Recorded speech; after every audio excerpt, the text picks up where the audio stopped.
Señor. Amén y amén. Nos dice la palabra de Dios, Josué capítulo 6, verso 15. ¿Sí? Al séptimo día se levantaron al despuntar el alba y dieron vuelta a la ciudad de la misma manera 7 veces. Solamente este día dieron vuelta alrededor de ella 7 veces. Y cuando los sacerdotes tocaron las bocinas la séptima vez, Josué dijo al pueblo: gritad, porque Jehová os ha entregado la ciudad. Verso 17. Y será la ciudad anatema a Jehová, con todas las cosas que están en ella. Solamente Rahab, la ramera, vivirá, con todos los que estén en casa con ella, por cuanto escondió a los mensajeros que enviamos. Recordando la enseñanza pasada, ¿sí? Entremos simplemente a simplificar. El Señor había dado la orden, ¿sí?, a Josué de caminar o marchar alrededor de la ciudad, primeramente los 6 primeros días, una vuelta cada día, y el último día, ¿sí?, dar 7 vueltas de manera consecutiva, pero con el detalle de que en la séptima vuelta de ese último día el pueblo tenía que adicionalmente, ¿sí?, gritar y las murallas caerían. Dice en el verso número 17, y aquí es donde vamos a entrar en la enseñanza: y será la ciudad anatema. Recordemos, de acuerdo al concepto de la semana pasada, el término anatema viene de una raíz hebrea llamada así Jerem, con J, Jerem, termina en M. Este término hebreo, Jerem, significa dedicado, algo similar a la palabra santo. Sí, el término santo también significa consagrado o apartado, pero con la diferencia de que el término anatema es separado para destrucción, mientras que la palabra consagrado o santo es separado o dedicado, pero para servir a Dios. De esa manera, ¿sí?, dice la Escritura en el verso número 17, y será la ciudad anatema. ¿A quién? A Jehová. Es decir, que para Dios esta ciudad estaba dedicada para ser destruida. Bien, diríamos, bien puesta la expresión, será anatema a Jehová. ¿Por qué? Porque la ciudad como tal, a los ojos del hombre, no se estimaba como algo de anatema. Bien, cualquier enemigo hubiese dicho: ojo a los que viven ahí y yo me meto ahí, porque es una ciudad segura y llena de riquezas. Pero para Dios, que Él mira lo interior que hay en el corazón y no en sí mismo la fachada de la ciudad, para Dios sí era considerado algo anatema. Y esto a mí también me pone, sí, en sobredicho. Muchas veces al ojo del hombre las cosas parecen atractivas, parece inclusive bendición, pero para un ojo, diríamos, clínico en Dios, no todo lo que brilla es oro. No todo lo que se pudiere apreciar con la vista puede llegar a ser aceptable o puede llegar a ser, sí, aprobado por Dios. De aún, mi amado hermano, inclusive podríamos trasladar este asunto a las cosas espirituales. Por ejemplo, usted podrá ver una iglesia grande, una iglesia de pronto, sí, muy linda, pero no en sí mismo. Dios no la cataloga por lo que se ve, sino por lo que ella imparte, por lo que ella enseña y por cómo se vive dentro de la misma. La Escritura, sí, la había considerado a esa ciudad como anatema. Recuerde, apartado, dedicada, pero para ser destruida. Hay una base bíblica muy fuerte referente a esto. Acompáñeme, por favor, al libro de Deuteronomio, capítulo número 7. Libro de Deuteronomio, capítulo número 7. Ya Dios había dado cierta instrucción referente a esta situación. El quinto libro de la Escritura, Deuteronomio, capítulo número 7. ¿Lo tiene? Verso, leamos por favor del versículo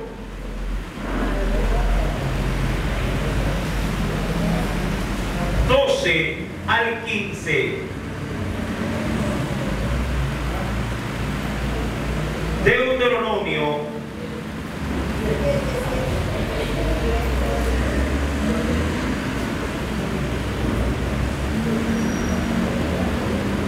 verso 26, verso 26, unos versos más adelante. Deuteronomio capítulo número 7, ¿sí? Versículo 26. Y no traerás, dice ahí el Señor, cosa abominable, Deuteronomio 7:26, a tu casa, para que no sea, ¿qué dice el Señor ahí? Para que no sea anatema, sino más bien dice la palabra, del todo la aborrecerás. Y aún más, ¿qué nos dice el Señor? Y también la abominarás, porque es anatema. Recuerda esta última expresión, versículo 26. La aborrecerás y la abominarás, es decir, la tendrás en menosprecio, como cuando ves algo que es imposible de comer, ¿sí? Que mucha gente al ver cosas desagradables hasta le provoca náuseas, ¿sí? De la misma manera dice la palabra del Señor, todo aquello que puede ser, ¿sí?, anatema, debe de ser aborrecido y debe de ser, dice la Biblia, abominable, porque es para Dios, ¿qué cosa? Anatema, o dedicado para, sí, para destrucción. Aún más, mi amado hermano, nos dice la Escritura en el mismo libro de Josué, capítulo número 6, verso 17: será la ciudad anatema a Jehová con todas las cosas que están en ella. Versículo número 17 en la primera parte. La ciudad, recuerde, toda ella era también abominable, no solamente en su exterior, sino también en su interior. Versículo número 17, con todas las cosas que están en ella. Pero había algo que la mano de Dios había también, sí, de alguna manera anticipado en reservar. Solamente Rahab. ¿Quién era Rahab? La mujer que había dado albergue a los dos espías, sí, que se habían acercado a la ciudad para inspeccionarla antes de que Josué diese la orden de entrar, sí, en ella. Dice la Biblia, solamente Rahab la ramera vivirá con todos los que estén en casa con ella, por cuanto escondió a los mensajeros que habíamos, dice ahí, enviado. ¿Por qué se le salvó la vida a esta mujer y a todo lo cuanto su casa contenía? Amado hermano, acompáñeme al Nuevo Testamento en la carta de Santiago. Libro de Santiago.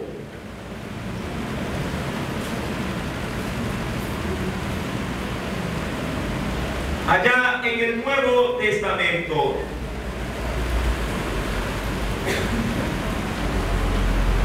Carta de Santiago, capítulo número 2.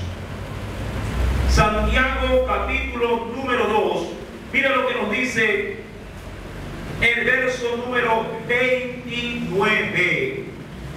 Perdón, versículo 13, verso número 13. Santiago 2, verso 13. ¿Lo tiene? Carta de Santiago, capítulo número 2, verso número 13. Nos dice el Señor: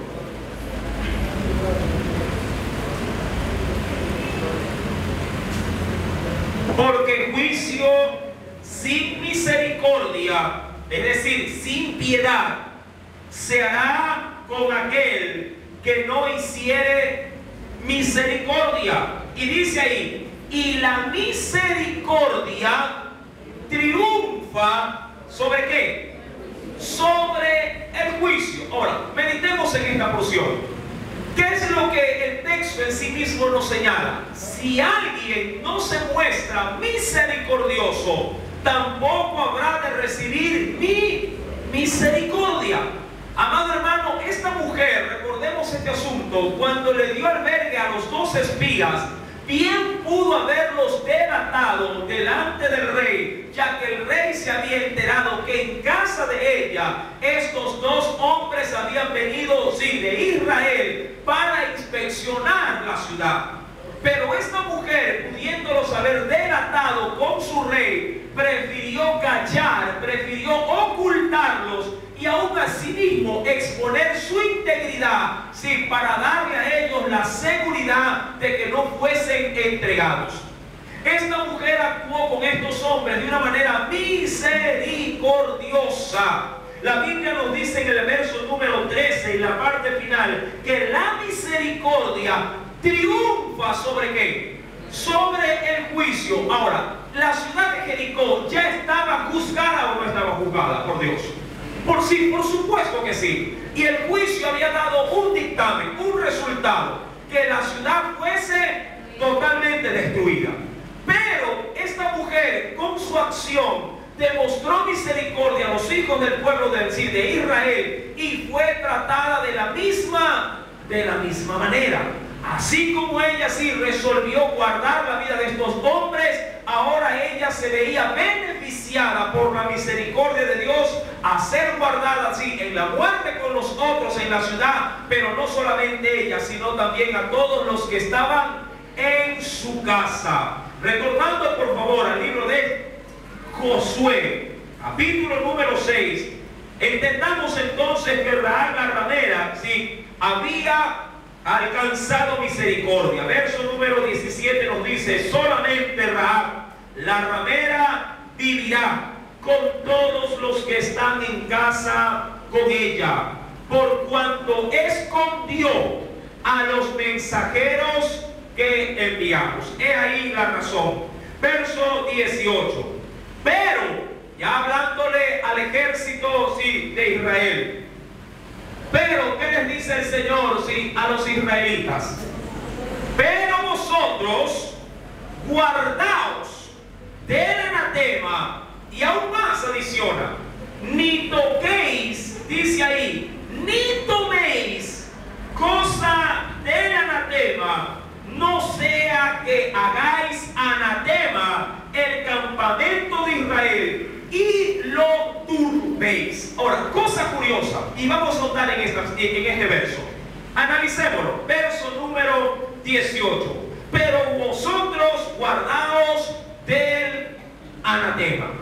Amados hermanos, lo que es maldición para Dios también debe de ser maldición para los hijos de Dios. Y esto es muy importante, de acuerdo a lo que habíamos analizado también en el verso 17, en la primera expresión donde dice: y la ciudad será anatema. Amado hermano, ¿cuántas veces lo que si diría yo, en significado o en concepto, lo que es algo para el padre, de pronto para el hijo puede ser otra cosa muy diferente? Sí, lo que en concepto tiene un padre sobre algo, de pronto un mismo hijo sobre ese mismo algo puede llegar a tener otro concepto. Por ejemplo, sí, ¿qué piensa usted, mi amado hermano? Ya hablándole a los adultos sobre todo, ¿usted qué piensa del internet?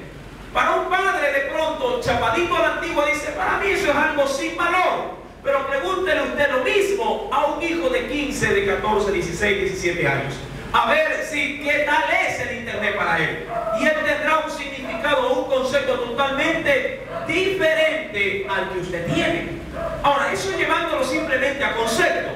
Asimismo, mi amado hermano, ahora llevándolo a un ejercicio práctico.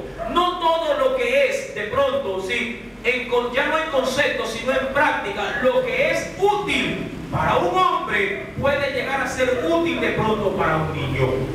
Amados hermanos, sí, el volante, por ejemplo, de un vehículo o en sí mismo todo el automotor puede ser de gran beneficio para un hombre que tiene licencia, es decir, que está avalado para conducir. Pero ese mismo vehículo en las manos de una criatura puede ser un arma donde no solamente se expone su vida en peligro, sino que pone también en riesgo la vida de los demás. Para Dios, en las cosas espirituales, algo algo el Señor nos quiere comunicar. La ciudad era anatema para Dios, es decir, dedicada para ser destruida. Y Dios ahora les dice en el verso 18, ¿sí?, del capítulo 6 de Josué: pero vosotros guardaos del anatema. anatema, es decir, lo que es maldición o lo que yo menosprecio, tengan ustedes también en el mismo concepto de menosprecio para ustedes. Mucha gente, amado hermano, en esta parte claudica. Mucha gente en esta parte, sí, diríamos, tuerce lo que Dios en sí mismo ya ha catalogado como malo. Cuando Dios nos recomienda algo por la Escritura que no es adecuado o no es apropiado para sus hijos, nosotros no podemos cuestionar la mente de Dios, sino aceptar su concepto, aceptar sus cláusulas, sus prohibiciones y aplicarlas en nuestra vida. Mucha gente podría decir: yo honro a papá o a mamá siempre y cuando ellos a mí también me traten bien.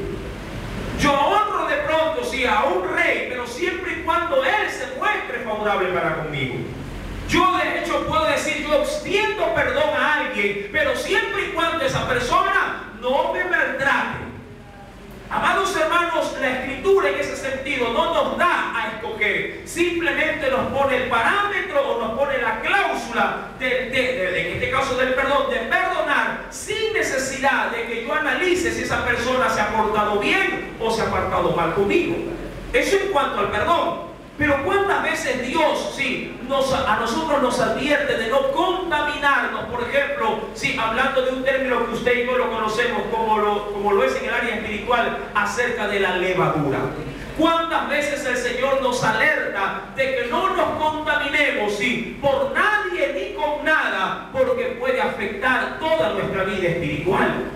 Amados hermanos, el Señor nos dice en este verso 18: vosotros guardaos del anatema, no toquéis, y obviamente no toméis alguna cosa del anatema. ¿Por qué dice ahí? Para que no hagáis anatema también el campamento de Israel. Mucha gente se guarda y diría que es cauta en esto. Mucha gente tiene vicios, pero no trata de llevarlos a la casa, porque dicen entre sí: mi casa es sagrada, yo me emborracho fuera de la puerta de mi casa, pero dentro de la casa ahí no llego borracho.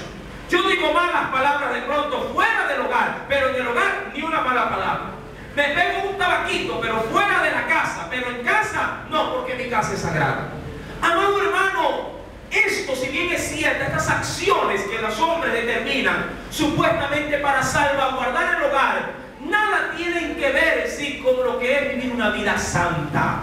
Uno es santo, dentro de la casa, pero también debe de serlo fuera de la casa. Porque si usted se corrompe fuera de su hogar y pretende, porque solamente dice de que no lo hace en casa, su casa queda exenta de la maldición, déjeme decirle que está equivocado. Si usted, de alguna manera, podríamos decirlo tajante, se ha limitado a hacer lo malo fuera de su casa, y usted tiene un concepto de que esa maldición que lo hace fuera del hogar no le va a seguir a su casa, déjeme decirlo que sí lo sigue, porque Dios, mi amado hermano, está en contra de las malas obras de los hombres, tanto las que se hacen fuera del hogar como las que se hacen dentro del hogar. Para explicar algo un poquito más abierto acerca de este punto, acompáñenme por favor en el libro de Isaías, capítulo número 52. Veamos qué nos dice el Señor. Libro de Isaías, capítulo número 52.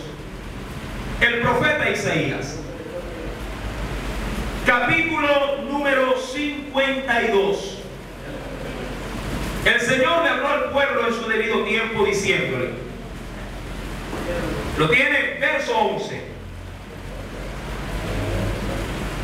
Isaías 52, versículo número 11.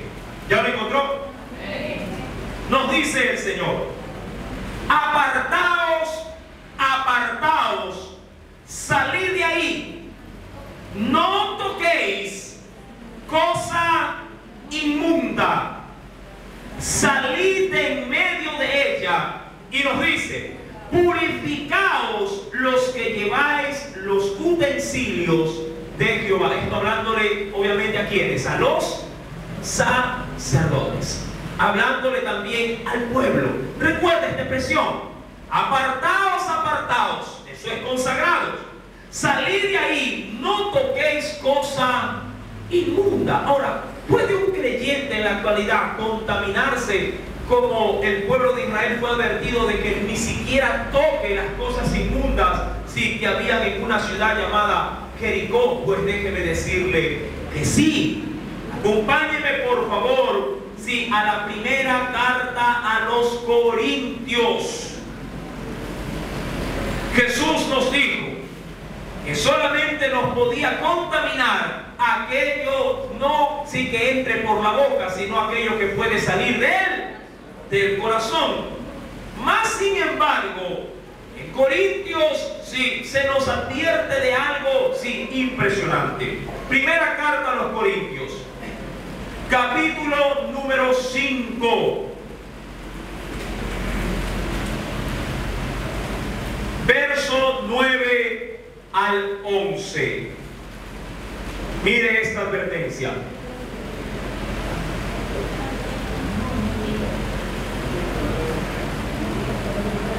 ¿Lo tiene? Pablo escribiendo a los Corintios y amonestando acerca de un hombre que había cometido un acto de fornicación, dice: os he escrito por carta, 1 Corintios capítulo 5 verso 9, que no os juntéis con los fornicarios. Ahora pregunto, ¿juntarse con un fornicario puede contaminarme? Obviamente que no. ¿Cuándo puedo llegar a exponerme, en este caso, en contaminación? Cuando al juntarme con el fornicario, el yugo del fornicario comience a hacer peso en mi vida.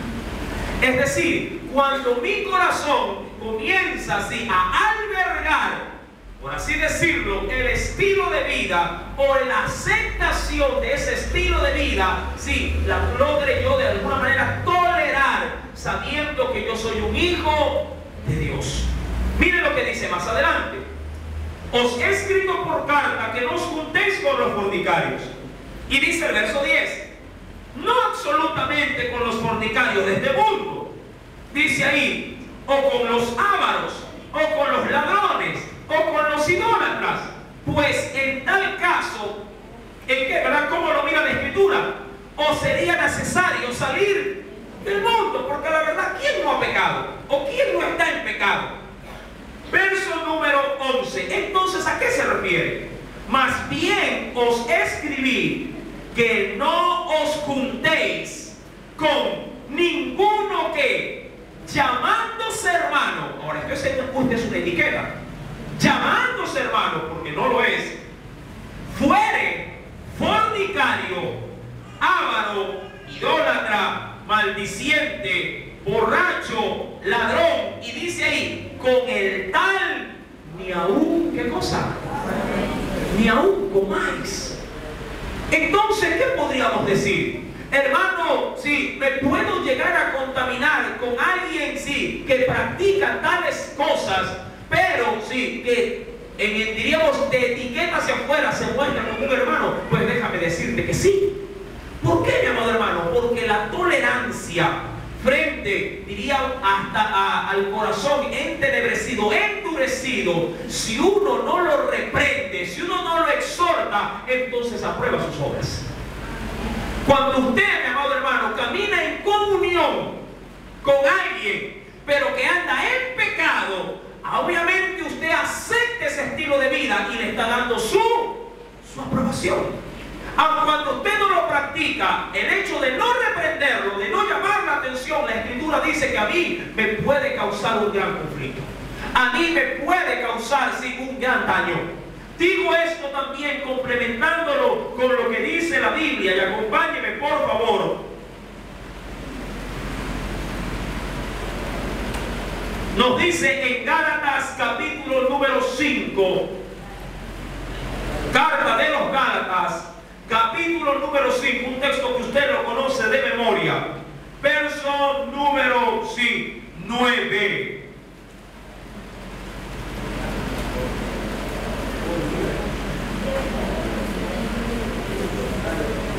¿Lo tiene? Gálatas capítulo 5, verso número 9. ¿Qué nos dice el Señor? ¿Un poco de qué?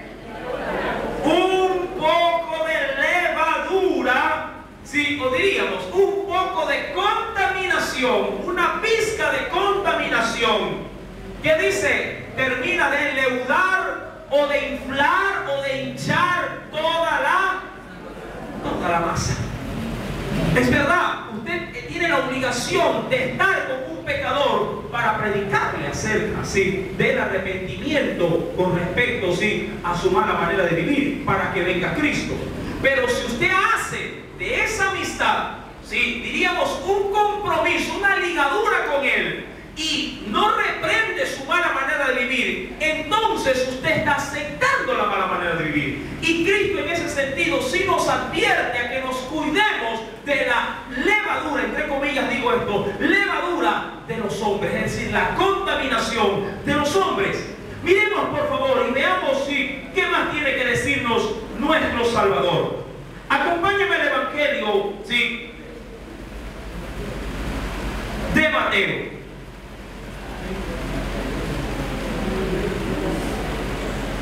Evangelio según San Mateo.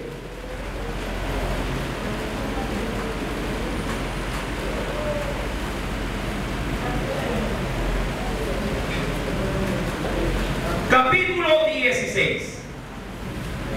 Evangelio según San Mateo, capítulo 16, verso número 6 en adelante. ¿Lo tiene?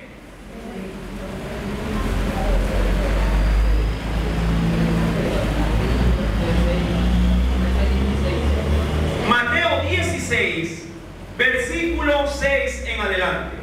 Jesús les dijo: mirad, guardaos de la levadura. ¿De quiénes? De los fariseos y de los saduceos. Recuerden que estos eran identificadores o corrientes religiosas en la época de Jesús. Ellos, ¿qué estaban pensando? Los discípulos dentro de sí, diciendo, sí, esto dice porque no trajimos pan. Estaban hablando de dos idiomas totalmente diferentes. Jesús, sí, fue más allá. Versículo, sí, número 11 les dice: ¿cómo es que no entendéis que no fue por el pan que os dije que os guardaseis de la levadura de los fariseos y de los saduceos? Entonces entendieron que no les había dicho que se guardasen de la levadura del pan, sino de qué cosa, de la doctrina de los fariseos y de los saduceos. Miren que hasta en eso, juntarme con un creyente que no comparte mi doctrina puede ser un motivo de contaminación para mi propia vida. Hasta en eso, amado hermano. Por eso es que cuando vamos al libro de Josué, capítulo número 6, verso número 18, el Señor fue tan exigente en que el pueblo de Dios, cuando ingresara a la ciudad para darle muerte a los enemigos, no se exponga ni siquiera tocando aquello que Dios había dicho, que eso era sin corrupción, destrucción para la vida, sí, de los israelitas. Verso número 18 nos dice, sí, Josué: pero vosotros guardaos del anatema, no toquéis ni toméis alguna cosa del anatema. Ahora, ¿qué puedes llegar a ser anatema? Por ejemplo, se me ocurre un vaso. Usted dice: este vaso no es maldición, este vaso puede ser algo útil. Depende. Si el vaso usted lo compró con su dinero, claro que es útil y es bendición. Pero si ese vaso usted se lo lleva escondido en su bolso, ¿sí?, y se lo lleva a su casa robándoselo a su, diríamos, qué sé yo, a su ahijada, a su sobrina, a su amiga, ¿sí?, a su padrino, entonces ese vaso, ¿en qué se logra constituir? En anatema. El vaso por sí no tiene la culpa, pero la acción que se realizó hace que algo de bondad o de bendición se logre convertir en maldición. De pronto en Jericó había muchas cosas, sí, muy buenas, de valor, tanto a la vista como en el uso que se les daba. Pero la dedicación de los hombres de esos objetos era lo que había constituido en que todo aquello era considerado anatema, es decir, destrucción o maldición. Por eso es que Dios les dice en el verso 18: vosotros guardaos del anatema. toquéis ni toméis alguna cosa, dice ahí, del anatema. No sea que hagáis anatema el campamento de Israel y lo turbéis. Es decir, mi amado hermano, si estas cosas pueden llegar a contaminar un hombre, una mujer, amado hermano, ¿cuánto más tiene que cuidarse en qué permite o no permite ingresar, sí, a su casa? No todo lo que a veces llevamos a la casa puede ser de bendición. ¿Cuánta gente en ignorancia permite introducir, por ejemplo, en la parte, sí, diríamos, de la fornicación, películas pornográficas a la casa? Permitiéndole, sí, que en su hogar se pueda apreciar cosas, sí, como Dios lo considera, cosas como anatema.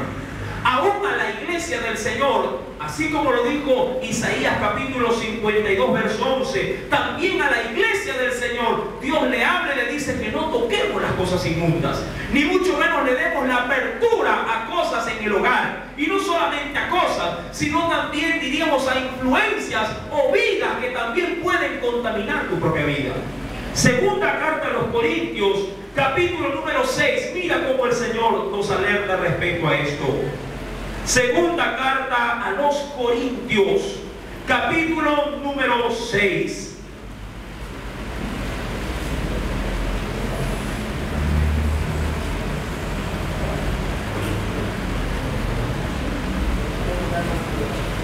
Hoy voy a avanzar hasta el verso número del capítulo 6, verso 14, sí, al versículo 17.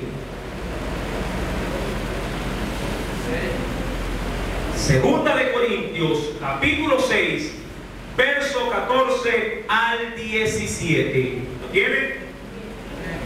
Dice el Señor: no os unáis en yugo desigual. Ahora recuerda, por lo general, cuando se ponía yugo sobre un animal de arado, en este caso un buey, el yugo se utilizaba cuando se ponían dos bueyes al mismo tiempo. Cuando no había dos bueyes, sino uno solo, se ponía riendas.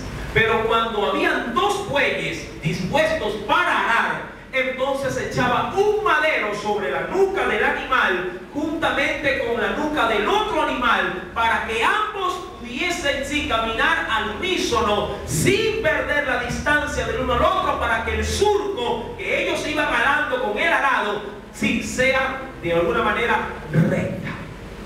Eso, mi amado hermano, de la misma manera debe de entenderse para la vida del creyente, diciendo: no os unáis en yugo desigual. Es decir, mira quién está a tu lado, o mira con quién quieres hacer alianza. Esto no se limita, yo ya lo he dicho en muchas otras oportunidades, esto no se limita tan solamente a las relaciones sentimentales, es decir, para establecer un noviazgo o un casamiento.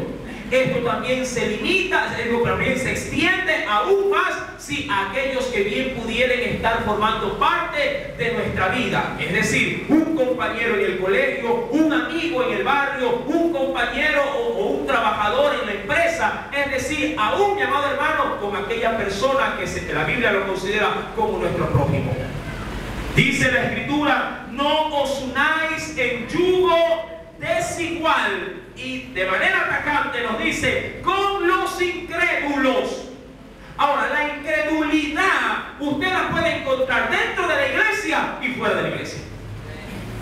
Hay quienes cargan Biblia y cargándola pueden ser tan incrédulos como lo puede ser una persona que no conoce del Señor. Aún también allá afuera en el mundo hay personas crédulas que tienen fe mucho más que un hermanito que lleva la Biblia debajo del brazo. Acuérdese como el centurión, un hombre que, si bien es cierto, no compartía de alguna manera la creencia judía en su esplendor, no se sabía de pronto todas las leyes, pero tenía más fe que sí, como lo dijo el Señor: no he hallado tanta fe en Israel como lo he hallado en este hombre, un hombre creyente. La Biblia nos dice: no os unáis en yugo desigual con los incrédulos. Porque, mire que no habla del noviazgo. ¿Qué dice ahí? ¿Qué compañerismo tiene la justicia con la injusticia? ¿Y qué comunión la luz con las tinieblas? ¿Y qué concordia o de qué manera está de acuerdo Cristo? Y ahí dice con Belial. Belial era un ídolo pagano. Sí, referente a él. Muchas veces asociado, sí, con las riquezas. ¿O qué parte el creyente con el incrédulo? Amado hermano, tú tienes que ser, por diría parámetro bíblico, tienes que ser selectivo a la hora de establecer amistades, a la hora de establecer relaciones aún, sí, de amistad, porque Cristo es celoso aún para saber con quién andan sus hijos espirituales. Pregunto, ¿qué padre, qué madre no está interesado en saber quién es el mejor amigo o las amistades de sus propios hijos? Y cuando están con malas amistades, ¿qué padre no le hace ver de manera inmediata que esa persona no le conviene a su hijo? O no le conviene a su hijo. Amados hermanos, la Biblia nos dice en el verso número 15, en la segunda pregunta, ¿con qué parte el creyente? Con el incrédulo.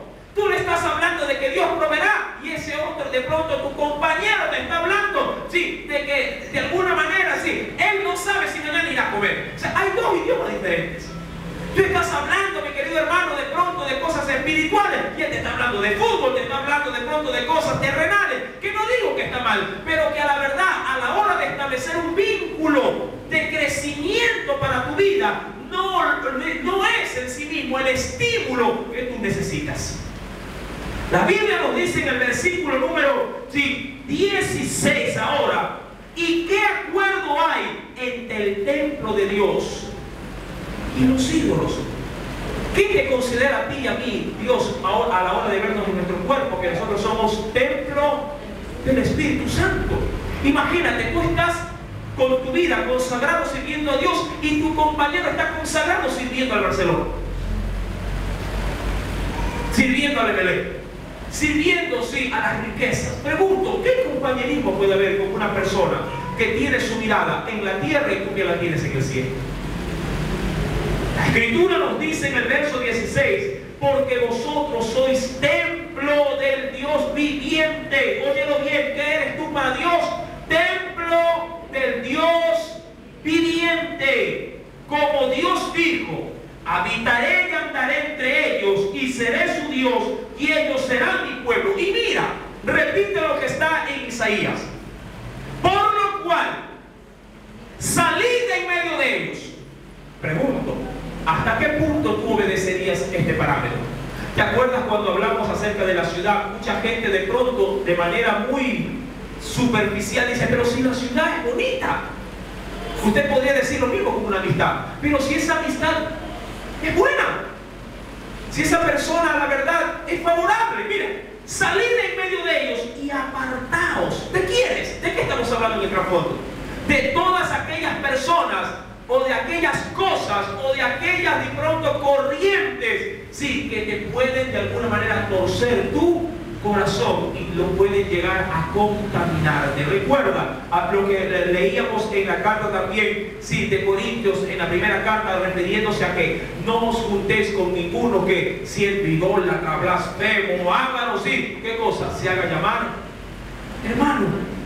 La Biblia nos dice, salid en medio de ellos y apartaos, dice el Señor, y no toquéis lo inmundo. ¿Qué pasa cuando el creyente está de alguna manera influenciado por el mundo? Dice el Señor en el último versículo, en esta última expresión del verso 17, y yo os recibiré. Es decir, que alguien contaminado, el Señor ni siquiera lo recibe.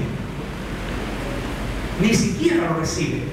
Porque cuando se acerca a Dios, Dios no lo mira a él, primeramente mira cómo viene. ¿Y cómo viene el hombre que está contaminado?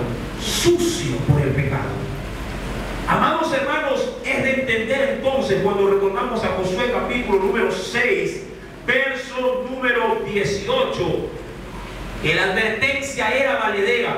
Vosotros guardaos del anatema, ni toquéis ni toméis alguna cosa del anatema. No sea que hagáis anatema también, ¿qué cosa? El campamento de...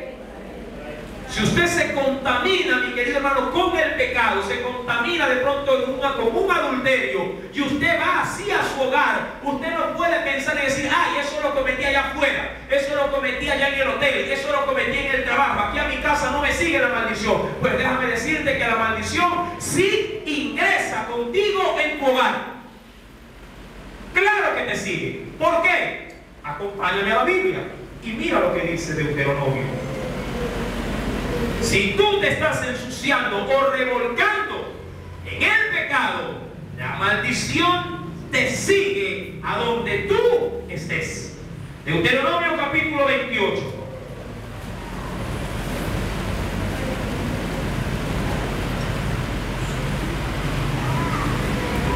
¿Lo tienes? Verso número 15.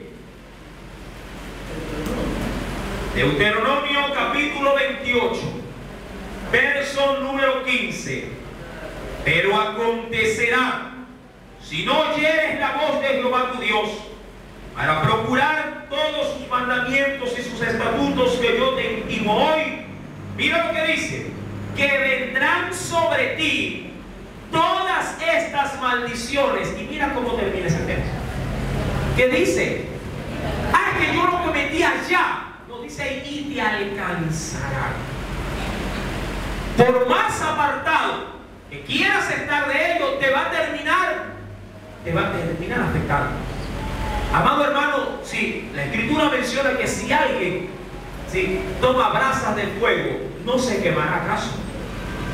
Dice la Escritura en el verso número 16, maldito serás. ¿En dónde? En la ciudad y maldito en el campo. Mira hasta dónde arrastra esta maldición. Maldita, dice ahí, será el verso 17, maldita tu canasta y tu arteza de amasar. Maldito el fruto de tu vientre, el fruto de tu tierra, la cría de tus vacas y los rebaños de tus ovejas. Maldito serás en tu entrar y maldito también ¿en dónde? En tu entrar, ¿en dónde? En tu hogar. Ahí donde tú dices, aquí no, aquí sí soy honesto. Allá afuera deshonesto. Aquí sí soy honrado. Allá afuera soy un bandido. Dice la Escritura, maldito serás en tu entrar y maldito, dice ahí, en tu salir. Es decir, que la maldición te alcanza, sí, y te destruye prácticamente toda tu vida. Por eso es que Josué les dice, en el verso 18, ya en la parte final del verso 18 del capítulo 6 de Josué, no sea que hagáis anatema el campamento de Israel. Y aún más dice ahí, y lo turbéis. Verso número 19. Mas toda la plata y el oro y los utensilios de bronce y de hierro, ojo, esto no era para el pueblo, y de hierro, sean consagrados, nos dice ahí a quién. Sean consagrados a Jehová. Versículo 19. Y entren, ¿en dónde? En el tesoro de Jehová.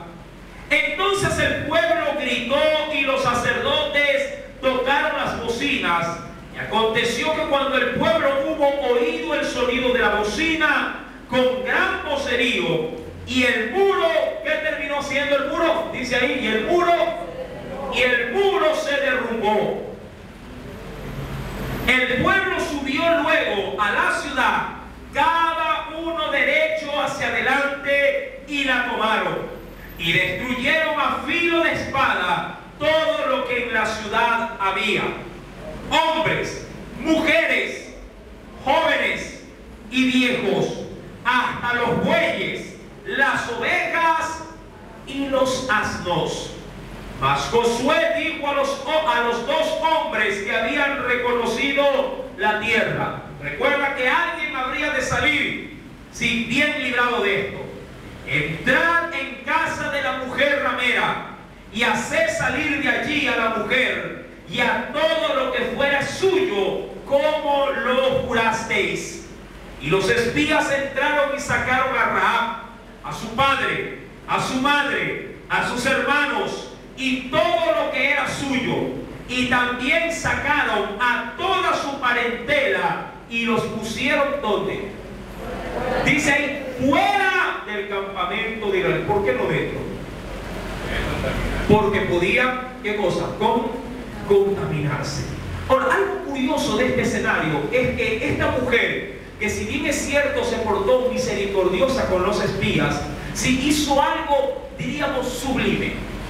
Una vez salidos los espías, esta mujer no solamente se precauteló de ser salva ella, sino que se encargó en ese periodo de tiempo de transmitir el mensaje a todos sus parientes.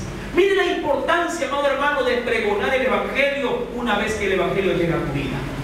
Una vez que llegan las buenas nuevas, no puedes callártelas, no puedes ser egoísta y solamente decir, solamente yo voy a ser salvo.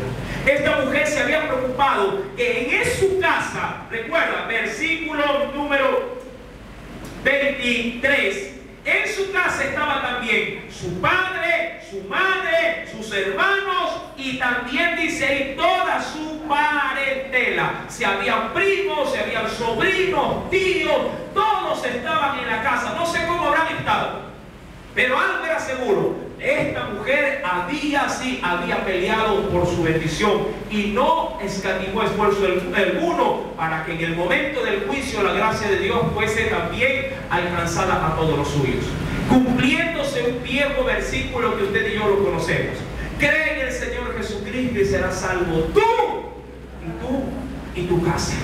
Versículo número 24: y consumieron, dice la Biblia, con fuego, sí, la ciudad. Verso número 24: y todo lo que en ella había, solamente pusieron en el tesoro de Jehová la plata y el oro y los utensilios de bronce y de hierro. Mas Josué salvó la vida de Rahab la ramera y a la casa de su padre y todo lo que ella tenía, y habitó ella entre los israelitas hasta hoy. Pero recuerde, cuando habla de habitar con ellos, no hablaba que estaba dentro de ellos, sino fuera del campamento, tal como lo mencionó en versículos anteriores. Verso número 25 nos dice ahí: por cuanto escondió a los mensajeros que Josué había enviado a reconocer a Jericó. Verso 26: en aquel tiempo hizo Josué un juramento diciendo: maldito delante de Jehová el hombre que se levantare y reedificare esta ciudad de Jericó. Sobre su primogénito o sobre su primer hijo eche los cimientos de ella. Es decir, si alguien pretende levantar esta ciudad, sea su propia sangre la que sirva como piedra de fundamento para levantar la ciudad. Eche sobre su primogénito los cimientos de ella, y sobre su hijo menor asiente sus puertas. Es decir, si alguien pretende levantar esta ciudad nuevamente, que fue anatema, sí, sus hijos sean la paga por tal acción. Ahora bien, una vez destruida la ciudad, verso 27, estaba pues, dice la Biblia, Jehová con Josué, y su nombre se divulgó por toda la tierra. Terminado el capítulo 6, pero algo va a suceder. Alguien tomó del anatema de la ciudad. Alguien que escuchó el mandamiento dijo: a mí qué me importa que para Dios esta ciudad y todo lo que ella tiene sea anatema o pecado. Igual para mí esto es beneficioso, esto para mí es bendición, y lo tomó. ¿De qué se trata esto? El próximo día jueves lo estaremos analizando con la ayuda del Señor. Amén. Mientras tanto, meditemos en esta reflexión. Aleluya. Y recuerda, no todo lo que para tu ojo es bueno, para Dios puede ser bueno. De pronto, lo que tú llamas bueno y agradable, Dios lo llama desagradable y pecado. Amén. Considera, amado hermano, que los hombres a lo bueno le llaman malo y a lo malo le llaman bueno. Amén. Oremos. Padre celestial, en el nombre de Jesús de Nazaret, gracias por la enseñanza de este capítulo número 6 del libro de Josué. Vamos a ingresar, oh Dios, en el capítulo 7, pero necesitamos tu ayuda, necesitamos tu dirección, tu cobertura, mi Señor, porque es menester, oh Dios, que cada enseñanza deje marcada también, Señor, nuestra vida, sabiendo que tu palabra es la que nos orienta. Ella es, oh Dios, la que nos pone sobre aviso. Ella es, oh Dios, la que nos hace ver nuestros malos caminos y nos orienta, oh Dios, a la vida eterna. Jesús de Nazaret, límpianos si hemos tocado lo inmundo. Límpianos, mi Cristo amado, si nuestras vidas están relacionadas con otras vidas que son de mala influencia. Límpianos, Señor amado, porque a la verdad, cada vez que no obedecemos a tus mandamientos, la maldición aún, Señor amado, afecta a nuestros hogares. Oh mi Dios, Padre, que todo lo que sea anatema para ti, también sea anatema para mí. Para que, oh Dios, mi vida y mi hogar, la vida aún de la iglesia, pueda ser bendecida. Porque si yo camino conforme a tu orden, tú también ordenarás todas las cosas delante de mí. En el nombre de Jesús.